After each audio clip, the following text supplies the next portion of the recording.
샬롬, 사랑하는 성도 여러분, 특별 새벽 예배 둘째 날입니다. 오늘도 우리 주님께서 우리를 불러주시고 또 우리와 함께 하시기를 원하십니다.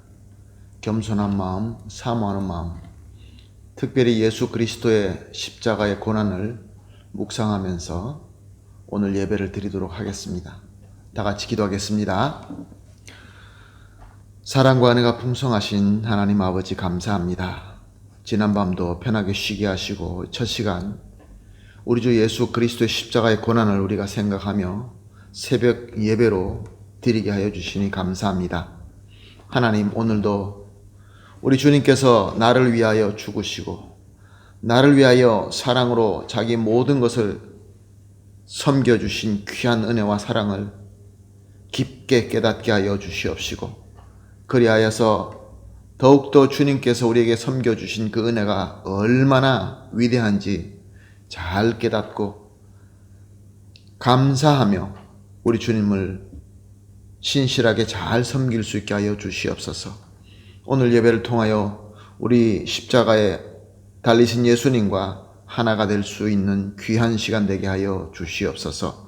예수님의 이름으로 기도합니다. 아멘. 다 같이 찬송가 150장 찬송가 부르겠습니다. 갈보리산 위에 십자가 섰으니 주가 고난을 당한 표라. 150장 찬송하시겠습니다.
아멘. 할렐루야. 감사합니다.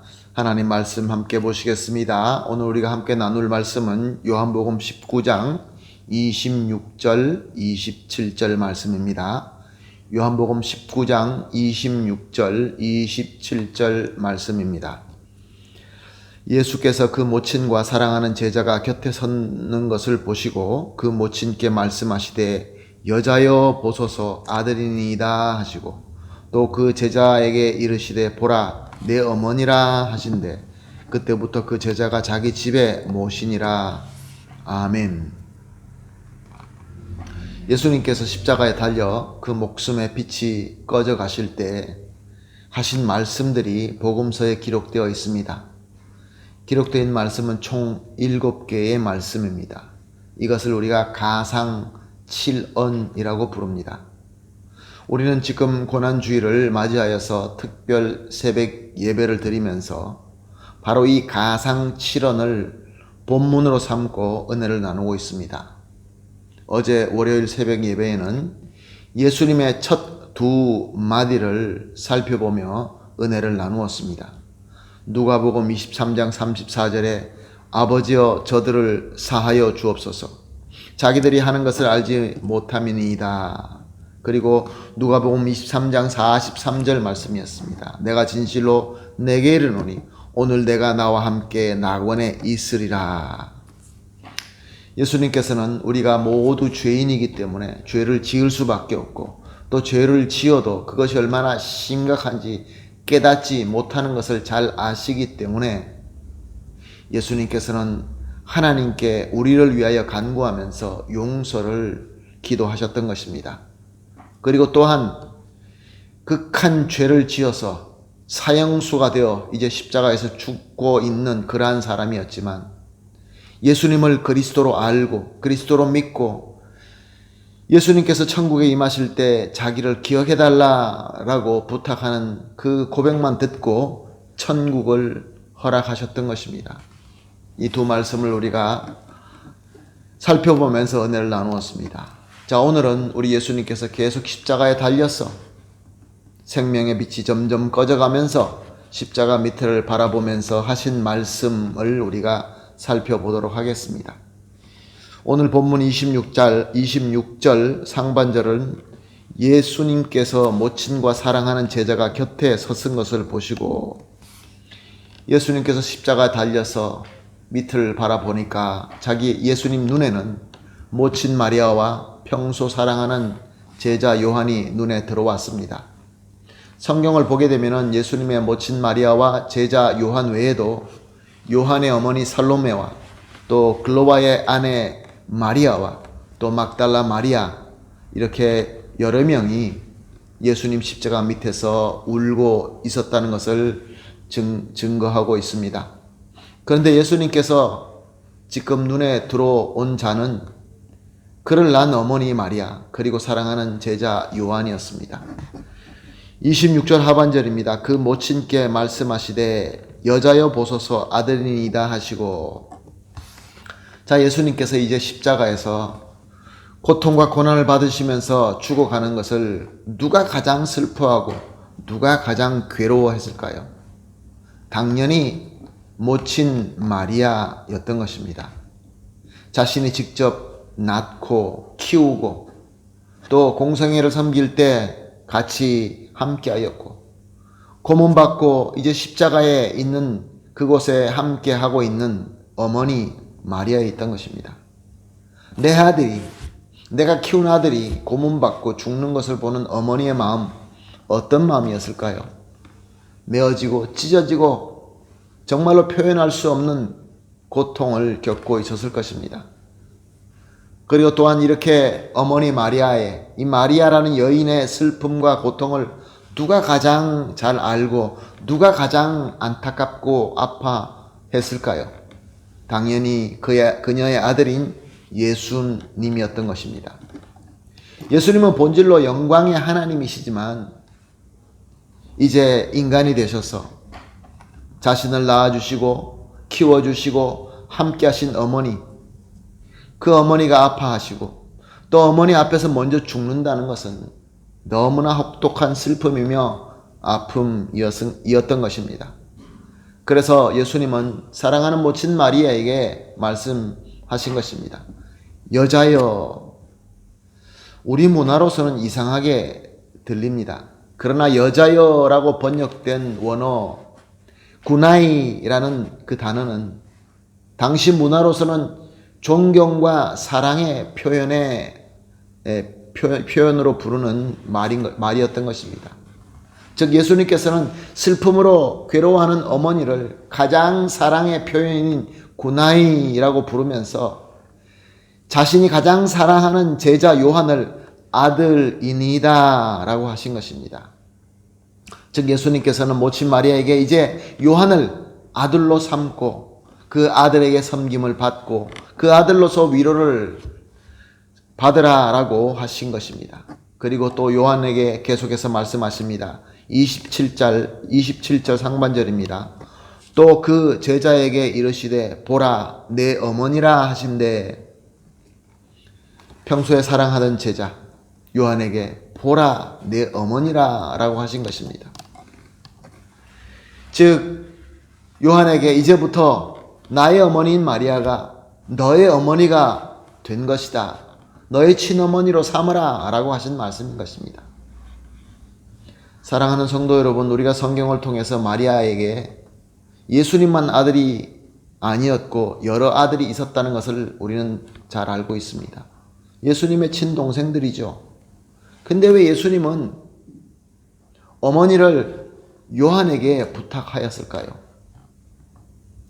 거기는 두 가지 뜻이 있습니다. 요한은 예수님과 함께 하면서 제자로서 훈련받은 자였던 것입니다. 그러므로 더 믿을 수 있었던 것이죠. 그때 당시만 해도 예수님의 그 육적인 친동생들은 예수님을 그리스도로 믿고 있지는 않았습니다. 또한 또 두 번째는 요한이 마리아를 모심으로 말미암아 더 오래 살고 또 오래 살면서 하나님의 특별한 사명을 섬겨야 됐기 때문에 그렇습니다. 27절 하반절을 봅니다. 그때부터 그 제자가 자기 집에 모시니라. 요한은 예수님의 말씀대로 마리아를 자기 집으로 모십니다. 그리고 그 어머니 마리아를 섬기기 위하여 다른 제자들은, 다른 사도들은 말씀을 위하여 순교하였지만 그는 끝까지 남게 됩니다. 핍박을 피하여 소아시아로 가서 교회를 세우고 그렇게 계속해서 섬기게 됩니다. 마리아를 정말로 어머니처럼 섬겼던 것입니다. 전승에 의하면 요한은 마리아가 늙었을 때 계속 업고 다니면서 모셨다라고 합니다. 그래서 요한이 나이가 많이 들었을 때 어떤 일을 하게 됩니까? 복음서의 마지막 복음서인 요한복음을 기록하게 됩니다. 예수 그리스도의 정체에 대하여 당시의 혼란스러운 교회에 그 모든 복음서를 완전하게 하는 요한복음을 기록하게 되었던 것입니다. 그리고 요한 서신, 우리가 잘 알고 있는 요한 1서, 2서, 3서를 기록하고 또 요한 계시록까지 기록하고 남길 수 있게 되었던 것입니다. 이렇게 예수님께서 보시는 비전은 더 넓고 더 완전하였던 것입니다. 사랑하는 성도 여러분, 오늘 본문을 통하여 예수님께서 우리에게 무엇을 보여주고 있는 것입니까? 모든 역사 가운데 가장 위대한 구원사의 핵심인 십자가 사역을 이루시고 있으면서도 불구하고 우리 서로 간의 사랑을 잊지 말라, 사랑을 강조하신 것입니다. 믿음 안에서 서로 내 어머니처럼, 내 아들처럼 믿고 사랑하고 섬기라는 메시지인 것입니다. 사랑하는 성도 여러분, 우리에게는 혈연으로 맺어진 가족이 있습니다. 또한 믿음으로 맺어진 교회의 가족이 있습니다. 또 그 외에도 여러 가지 관계로 맺어진 사람들이 분명히 있습니다. 우리는 하나님의 백성으로 예수 그리스도의 제자로 주어진 사명이 있습니다. 이 사명을 우리는 최우선적으로 여기고 섬깁니다. 그런데 이 사명을 섬긴다라는 것이 하나님의 경륜과 섭리로 맺어주신 가족이나 교우나 이웃들의 관계를 소홀히 하는 핑계가 돼서는 절대로 안 된다라는 것입니다. 우리 주님 예수님께서 원하시는 것이 아니라는 것입니다. 예수님께서는 사명을 섬기되 또한 역시 마찬가지로 우리에게 맺어주신 이 모든 관계도 아름답게 섬겨라 라고 하고 있는 것입니다. 사랑하는 성도 여러분, 오늘 우리는 예수님의 고난을 묵상하며 기도할 것입니다. 그러나 오늘 우리가 본문 말씀으로 배운 그대로 우리에게 맺어진 모든 관계를 위하여서도 기도하십시다. 어떤 관계가 있습니까? 우리 가정으로 부모님들이 계시고 형제 자매들이 있고 부부간에 있고 또 자녀들이 있고 또 손주, 우리 식구, 우리 파밀리아가 있을 것입니다. 그리고 또 나아가서 교회에서 하나님께서 주님의 몸된 교회를 통하여 맺어주신 관계가 있을 것입니다. 여러분을 섬기고 있는 우리 교회 목사님들, 우리 교회 사역자들, 장로님, 권사님, 집사님, 선생님, 형제, 자매 등등 모든 관계가 있을 것입니다. 오늘 기도합시다. 서로 정말로 어머니처럼, 정말로 아들처럼 서로 잘 섬길 수 있게 해달라고. 그래서 더 귀한 가정, 더 귀한 교회, 더 귀한 일터가 되시기를 예수님의 이름으로 축복합니다. 다 같이 오늘 합심해서 이렇게 기도하겠습니다. 첫 번째 우리가 합심해서 기도할 제목은 예수님의 고난을 깊이 묵상하며 동참합니다. 두 번째, 맺어주신 관계를 예수님의 사랑으로 잘 섬길 수 있게 하여 주시옵소서. 마지막으로 예수님의 사랑과 능력이 충만한 가족, 교회, 공동체가 되게 하여 주시옵소서. 이 세 가지를 합심하여 기도한 이후에 개인적으로 기도하시면서 하루를 시작하도록 하겠습니다. 다 같이 기도하겠습니다. 하나님 아버지 감사합니다. 오늘도 주님께서 십자가에서 말씀하신 이 두 말씀을 우리가 생각해 보았습니다. 이 말씀을 통하여 우리에게 귀한 가르침을 주시니 감사합니다. 하나님 아버지 고난 주간을 맞이하여서 우리가 합심하여 기도하면서 가장 먼저 우리 주님의 고난을 깊이 묵상하며 동참할 수 있게 하여 주시옵소서. 그리고 오늘 주신 이 말씀대로 맺어주신 관계를 예수님의 사랑으로 잘 섬길 수 있게 하여 주시옵소서. 그리하여서 우리의 모든 가족과 교회가 공동체가 예수님의 사랑과 능력으로 충만하게 되게 하여 주시옵소서. 예수님의 이름으로 기도합니다. 아멘.